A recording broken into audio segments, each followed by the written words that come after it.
Alright, what's good, gang? My bad for taking so long to make another video. I have been extremely sick, but I feel like I'm finally getting back to normal, so let's get into it. I know I said I was going to record more, but when I tell y'all I have been feeling terrible, I have been feeling terrible. I know y'all can still probably hear it a little bit in my voice. I'm not 100% yet, but I think I'm good enough to make this video. Also, before I forget, make sure to like, share, comment, and subscribe, please. I would really appreciate it. So today, what I want to talk about is who is the better Avatar?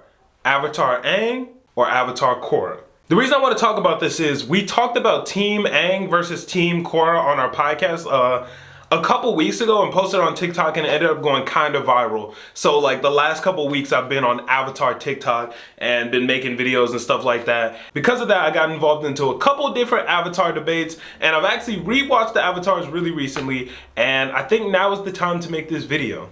Also, I made a video on TikTok in which I misspoke and I accidentally said that Aang never mastered the Avatar state. I have been getting destroyed on TikTok this last week for that video. And the crazy part was, I realized that I accidentally said never instead of hadn't yet. And I recorded a new video before I posted it. Saved them both to my drafts and accidentally posted the one in which I said never and have been getting killed ever since. And I don't want to delete it because I feel like that's the easy way out, so I'll just handle the hate. It is what it is. I don't mind. This is what I signed up for as a content creator. But without further ado, let's get into it. Aang versus Korra, who's the better Avatar? And I don't just mean stronger, I mean Avatar in general. Which one of them is a better Avatar? Now, before we get into this, I do want to acknowledge that I understand that this is inherently unfair, because at the end of the day, the last episode of Avatar: The Last Airbender, Aang is 12 years old. At the first episode of The Legends of Korra, Korra is about 16, 17, maybe even older than that. So inherently, it is kind of unfair to judge, but this is what we have to go off of, so this is what we're gonna use. In order to do this video, we're gonna be taking last episode Aang versus last episode Korra. Yes, I have read most of the Avatar comics. I'm not done yet, but most of you guys have only seen the show, so we're only going to talk about the show. All right, to start it off, we're going to start it by talking about each Avatar's power, their fighting power, and the things that they can do. In talking about power, we do have to talk about the fact that Aang is an air nomad.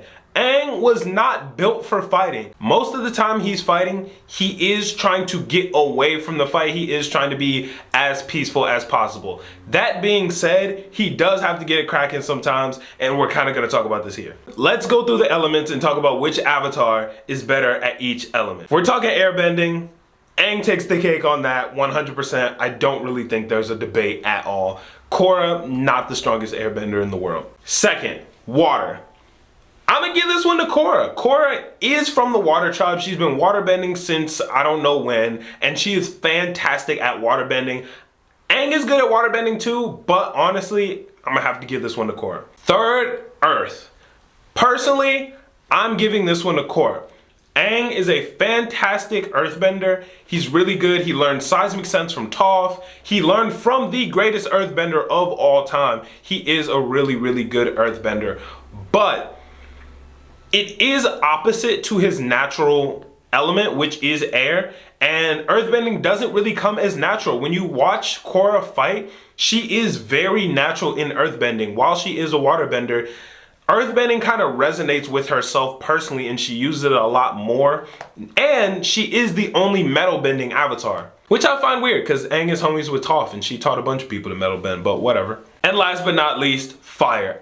This one is gonna go to Korra also. Korra, fantastic firebender. If we did not know that Korra came from the water tribe, it would be almost impossible to guess which tribe she came from because of her bending style. She adapts fire, earth, and water into her bending so effortlessly and switches between them so quickly and easily that you honestly can't even tell which nation she's from. To continue talking about their power, we do have to talk about their avatar state. When Korra goes into her avatar state, She tends to go into it and use the avatar state as a power boost. Ever since the last episode of season 1, she used the avatar state as a power boost. She has complete control over everything she does, and she uses it to just make her attacks and moves a lot stronger.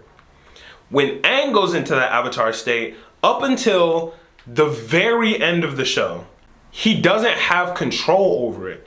Aang more or less just goes into a rampage, and while it is very effective, he has less control. It is hard to decide which of these two is more effective when talking about the avatar state, but overall, I think I'm gonna give it more towards Aang, because while he is more or less out of control, he is very strong in the avatar state, and that does make a big difference. I don't think it's much of a debate, but the avatar community tends to go back and forth across it. If we're talking about who's the more powerful avatar, I have to give it to Korra. Korra is just overall stronger. She's had more time to learn bending because she learned how to use the other elements faster than any other avatar before. Most avatars don't find out that they are the avatar until they're 16. Aang found out when he was 12. Korra was earthbending and firebending when she was the age of like 4. She's an anomaly. Korra is an amazing fighter. She's very hot-headed, but fighting is what she does. If Aang and Korra were to go up against each other, I think it's a no-brainer. Korra's gonna win that one. However, I'm sure there will be some backlash on that one. And I know the argument of Korra loses a lot more fights than Aang is gonna come up. And I do understand that. Korra does lose a lot more fights. However, Korra's villains are so much stronger than Aang's villains, it doesn't even really compare. Season 1 villain for Avatar: The Last Airbender, Admiral Zhao. Was he pretty cool? Yes. Was he a menace? Most definitely. Was he super powerful? Not really. Season 2 villain, Azula. Now, Azula is a menace. I can't lie to you. She's a savage. Honestly, one of the greatest firebenders to live. But even still, Azula doesn't really match up to Korra's villains. In season 3 villain, Ozai, yes, Ozai had 100-time power boost from the comet, so he was ridiculously strong. But even still, I don't think he is on the same level as Korra's villains. Like, Ozai is a menace. He's probably the only one that can really touch and get up there with Korra's villains, but even still, he's just not on the same level. Korra's villains, season 1, Amon, arguably the most powerful, unbeatable bender there was. Amon never actually lost in the show. He just got showed to be a fake. At the end of the day, no one ever beat Amon because no one really could. Season 2, Unalaq and Vaatu, the Dark Avatar. The Avatar is the most powerful being in the universe. And there was another one of those. So the Avatar had to go up against the Avatar. Whole new level. Season 3, Zahir and the Red Lotus. The Red Lotus was a group of the most skilled benders ever. And they were consistently jumping Korra. There wasn't really much they could do. Not to mention she had poison in her body too, but that's beside the point. And then season 4, Kuvira and the giant Voltron robot. What the hell is that? How do you go up against that? I just think Korra, yes, she lost a lot, but rightfully so. Look at the lineup she had to go up against. The second aspect of being a good avatar is the spiritual element into it. So let's compare the two avatars in their spiritual. I'm gonna be honest, I don't think there's a ton of debate on this one. Aang is the more spiritual avatar. And a lot of that comes from him being an air nomad. Air nomads are very spiritual beings. He's been learning how to meditate. He's been learning how to be in touch with himself since he was a little kid, and it paid off in being the avatar. Aang can enter into the spirit world almost at will. Like, he can do it very easily with the utmost of ease, and that's something Korra just couldn't do. She didn't end up entering the spirit world on her own. She had to get help from Jinora or go through one of the spirit portals. Aang also got one of his greatest weapons, energy bending, through his spirituality. Bro literally didn't have to kill the strongest villain in his entire series because he learned energy bending. The only way he even got energy bending was linking up with that lion turtle, and that came through his spiritual side of being an avatar. If Korra was in that position, she never, ever would have been able to come to that same conclusion. Korra probably would have killed him, which would have had the same results, but even still, that doesn't play into her spirituality at all, just her power. And maybe the most important aspect of this category is Aang still has his connections to the other avatars at the end of the show. Through his spiritual connection, he has the ability to talk to a multitude of avatars with a bunch of different experiences and lives, and Korra just can't do that. Before Aang's fight with the Fire Lord, he literally sat down and talked to so many different avatars, asking them for counsel through his connection to the spirit world. He sat there and he was able to project them and speak to them. Korra can't do that. Even before she lost her connection to the other avatars, she still wasn't even spiritually aware enough to be able to sit down and summon up avatars whenever she wanted to. Now, yes, I will give you guys, she did it a couple times on accident, but she wasn't spiritually aware enough to just do it at the drop of a hat like Aang can do. I think if we're talking about the overall spiritual category of it, Aang is definitely taking the dub on this. Korra, very headstrong, very good at fighting. When it comes down to being spiritual, it's just not for her. And you know what? That's fine. The number one job of the Avatar is to bring balance and keep the peace in the world. Honestly, for me, this category is the most important in deciding who is a better Avatar. Yes, it is important to be a very strong avatar, and it is very important to be a very spiritual avatar, but those are just tools to get the job done. The job is to bring peace and keep the world together and keep it in harmony, and let's find out who does a better job of that. By the end of their individual series, both avatars did bring peace to the world. Aang ended the 100-Year War and ended up putting the world back on the path of peace. Korra kept the world on the path of peace. It didn't stray too much off of that for too long throughout her series, but she did have a lot of things she had to deal with. One of the biggest hurdles to peace that Korra had to deal with was the Dark Avatar and Vaatu and Unalaq. As an avatar, she did end up recombining with Rava and stopping them and re-locking Vaatu back up in the tree. She did that, she did a great job.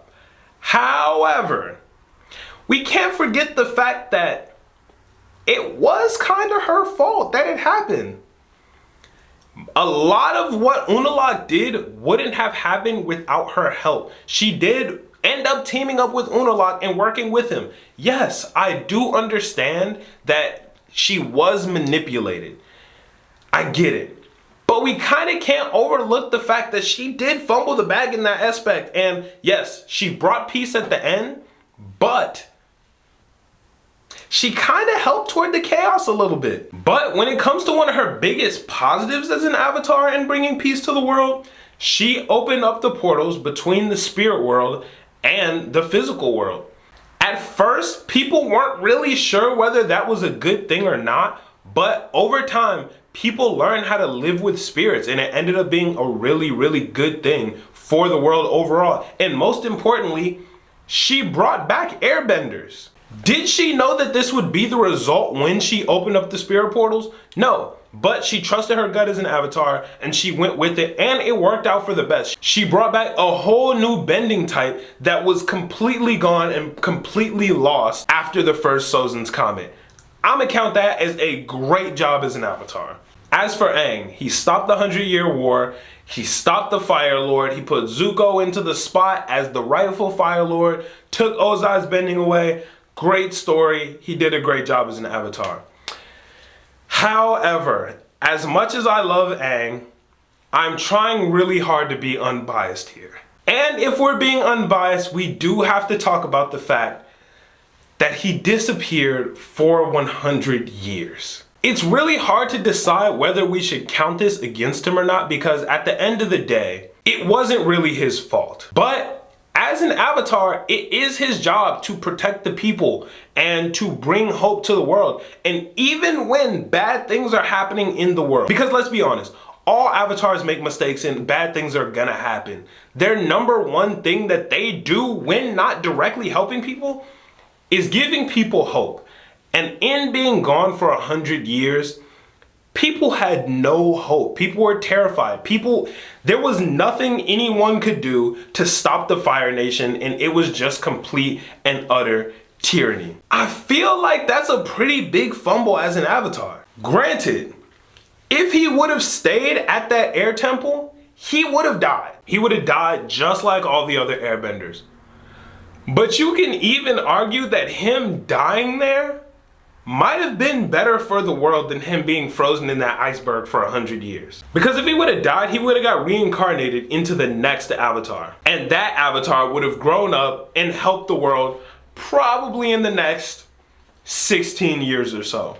He was gone for 100. Now, granted, he ended up fixing all those mistakes and saving the world at the end of the day. So he did end up doing a good job. He came back, he gave people hope, and ushered the world into a new age of peace that it hadn't seen in over 100 years, maybe even longer than that. So he did do a great job, and he was a really good Avatar. But overall, if we're talking about the good to bad ratio between the two Avatars, if I'm being completely unbiased, I think I do have to give it to Korra as being a better Avatar.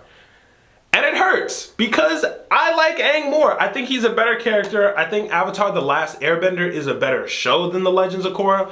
But if I'm being objective and I'm talking about all these things, I gotta give it to Korra as a better Avatar. Yes, she did do a lot of damage and she did fix a lot of damage. Both of them did. But as Korra's time as the Avatar, the world was only really in chaos for a couple months before she ended up fixing it. Her biggest mistake was letting out Vaatu and having that whole thing, and she fixed that in the same night.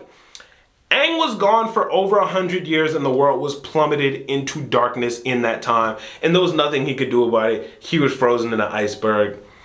It just is what it is. I love Aang, but I just gotta be honest here. I just gotta be honest. I know y'all are gonna kill me for this, whatever. Personally, I don't really care. I'm trying to be as objective as possible. And if y'all can give me an objective reason why I should pick Aang instead, I would love to hear it. So please let me know in the comments what y'all think and who y'all think is the better Avatar in general.